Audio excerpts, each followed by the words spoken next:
हमारे स्थानों पर जहाँ से काफी लोग उत्सुक हैं लड़ने के लिए, हमारे कार्यकर्ता और कई जो जिम्मेदार किस्म के लोग हैं हमारे प्रत्याशी बनने के लिए उत्सुक हैं।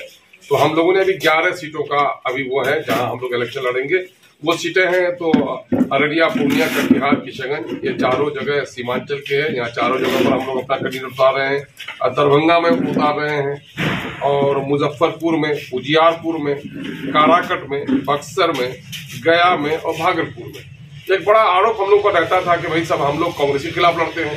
तो आप देख लेंगे ये जिन जिन चीजों का हमने किया है, जहाँ उजियारपुर को देख लीजिए, काराकट को देख लीजिए, दरभंगा को देख लीजिए, हम लोग जहाँ बीजेपी, जदयू और कांग्रेस और शायद मुमकिन है कि राजद का तो कोई है नहीं, तो हम लोग ये तीनों जो हम वर्तमान में हैं उनके खिलाफ हम लोग इलेक्शन लड़ने जा रहे हैं। हमारा मामला यही है कि सेकुलर समाज बने और दलितों और अखिलेतों को मान और सम्मान बने। सिर्फ सेकुलरिज्म के नाम पर इनका शोषण और दोहन होता नहीं रहे। बिहार की जो जाति आधारित गणना आई है उसने चौंका दिया है लोगों को कि इन दलितों ने और मुसलमानों ने हमेशा लोगों को वोट दिया, लेकिन उसकी हिस्सेदारी कभी नहीं तय की, जिसके नतीजे में आर्थिक, सामाजिक, शैक्षणिक और सरकारी नौकरियों में इनकी हिस्सेदारी अत्यंत कम है। जाहिर है कि दलितों और अखिलेतों के इस नाइंसाफी के खिलाफ तो हमारा एक मजबूत लड़ाई लड़ना हमारे लिए जरूरी है। इस वजह से पार्टी ने फैसला किया है। सर, किन्हीं पार्टी के साथ गठबंधन करके आप चुनाव लड़ेंगे, अकेले चुनाव लड़ेंगे? हमारी 1-2 पार्टी से भी बात चल रही है और वो हमारे नेशनल प्रेसिडेंट जनाब बैरिस्टर असदुद्दीन ओवैसी साहब से हैदराबाद कई जगह के लोग गए हैं। हम लोगों ने कहा कि जो कुछ भी हमारी पॉलिसी बनेगी, लेकिन हमारा मामला चूंकि वहां से तय होता है, तो अभी कई जगह के जो प्रत्याशी लोग हैं वो लोग हैदराबाद गए हुए हैं और एलायंस के सिलसिले में बात चल रही है। सर, 11 सीटों पर प्रत्याशी भी चयन हो जाएगी? नहीं, प्रत्याशी का मामला अभी अंडर कंसिडरेशन है, और लेकिन ये है कि सीटों के बारे में हम लोगों ने प्रस्ताव दिया है। सर, आप प्रदेश अध्यक्ष आप किशनगंज की लोकसभा सीट से चुनाव लड़ेंगे? जी, मेरा तो ऐलान भी कर दिया है पार्टी के नेशनल प्रेसिडेंट जनाब बैरिस्टर असदुद्दीन। किशनगंज के अलावा और भी प्रत्याशी की घोषणा हुई है? नहीं, घोषणा तो मैंने कहा ना कि इन सीटों का चयन हुआ है, इन सीटों का चयन हुआ है। अब प्रत्याशियों का चयन होगा। मुद्दा क्या रहेगा? मुद्दा मुद्दा हमारे लिए तो वही है कि इस मुल्क में कम्युनलिज्म ने नुकसान पहुंचाया और धोखेबाज सेकुलर ताकतों ने धोखा पहुंचाया है। दलित जो मूल निवासी रहे इस देश के, जो अकलियत के लोग हैं, उनके साथ नाइंसाफी होती रही है।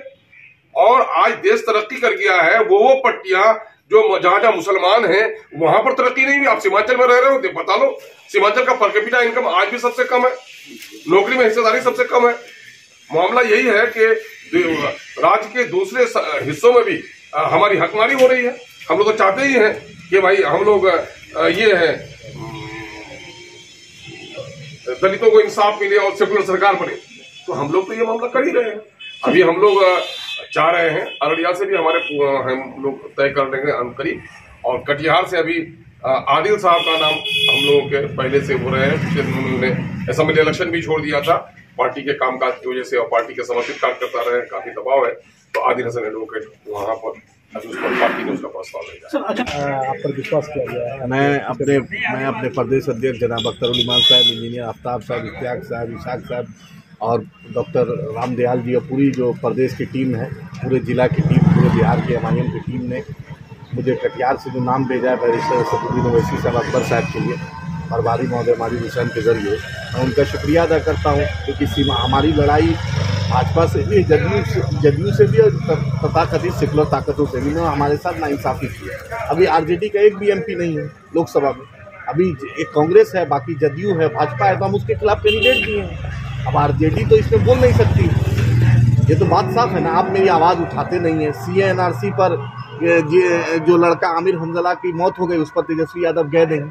अब बीजेपी तो खुली दुश्मन है, आस्तीन के साथ है, मुसलमानों के साथ, दलितों के साथ हमेशा नाइंसाफी हुई है। ये तो MIM है जो माइनॉरिटी की, दलित की मुद्दा उठा रही है। और सीमांचल में एक AMU किशनगंज का मुद्दा हो, 10 साल बीजेपी भी 1 रुपया नहीं दी, तेजस्वी यादव भी नहीं बोले, और नीतीश जी का तो कहने ही क्या है। मैं तो प्रशांत किशोर जी से बात से सहमत हूँ कि 2024 के बाद नीतीश जी फिनिश है।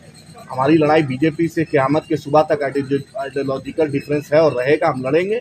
और बैरिस्टर असदुद्दीन ओवैसी साहब की क़यादत में, अख्तरुल इमान साहब की क़यादत में हम सीमांचल की और बिहार की लड़ाई लड़ेंगे। अपनी जिम्मेदारी को लेकर क्या कहते हैं? पार्टी ने मेरा नाम भेजा है, मैं शुक्रगुजार हूँ कि अख्तरुल इमान साहब और पूरे बिहार टीम का, इंजीनियर आफ्ताब साहब और सबका मेरा नाम भेजा। उम्मीद है कि बैरिस्टर असदुद्दीन ओवैसी साहब इस पर अप्रूवल दें, और इंशाल्लाह हम लोग तैयार हैं। हम लोग इंशाल्लाह लड़ेंगे, मजबूती से लड़ेंगे। और अल्लाह ने चाहा तो कामयाबी होगी, आवाम का साथ रहा, कर्म इलाही रहा। इंशाल्लाह रमज़ान के मुक़द्दस महीना में इसका फ़ैसला हुआ है, इंशाल्लाह ज़रूर अल्लाह इसमें बेहतरी कराएगा और कामयाबी दिलाएगा।